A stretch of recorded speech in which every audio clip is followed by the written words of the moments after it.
Yo, what up, fam? This your boy Sid, the RC guy, and as you all know, I seem to forget every time. This is part 3 of Team Polaris, but like the third time have had to record this one. I'm here with Corin Todd from Team Polaris. They're here from the X Games. Tell me about how you did. Yeah, X Games was a great experience for me. It was my first time out there at Aspen. They changed the format. It was just the top 5 from both qualifiers went straight to the main. So, I finished 4th in my qualifier, and I was up to 6th in the final at one point, and I fell back to 9th. It was tough for me at the altitude. I'd never raced in the altitude before, so. As I interrupt you, you say the altitude different. What affected you? I'm assuming the sled got affected a little bit, but I'm assuming you're breathing.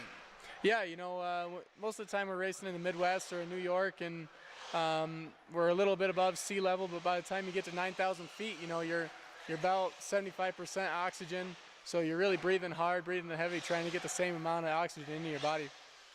Did that affect the sled any?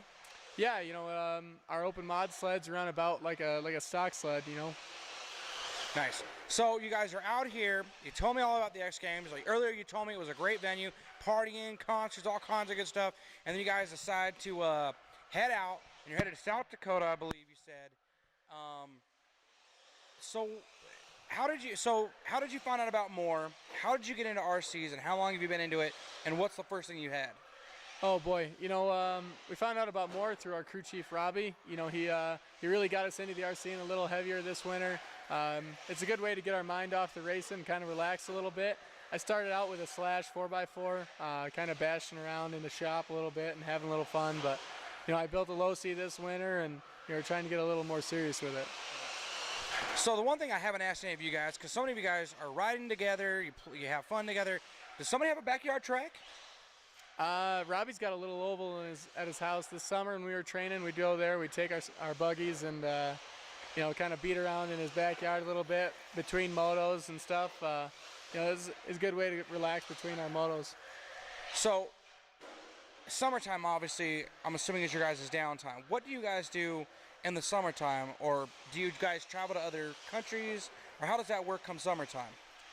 Summertime rolls around, we take a few weeks off after the last race.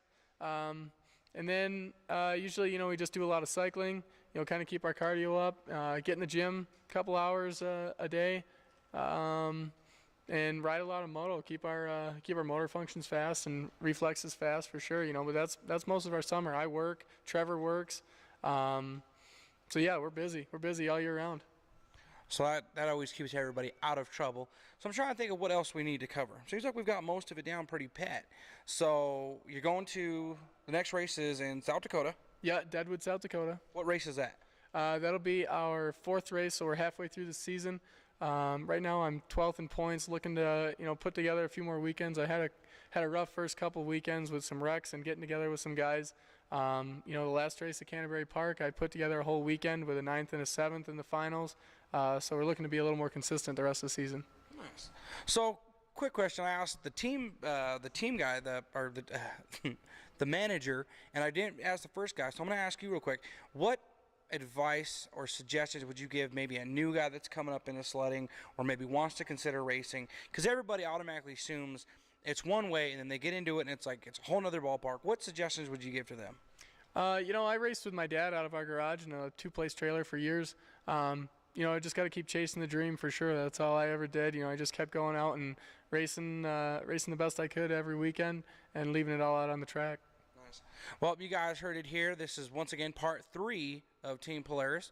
So I'm going to put all the stuff once again on the bottom of the video so you guys can check everything out. Check these guys out on Facebook, YouTube, Twitter, and everything else in between. I'll make sure to put everything on there. As always, thank you for coming out and hanging out with us. Keep your light charged. I'll holler at y'all later. Peace.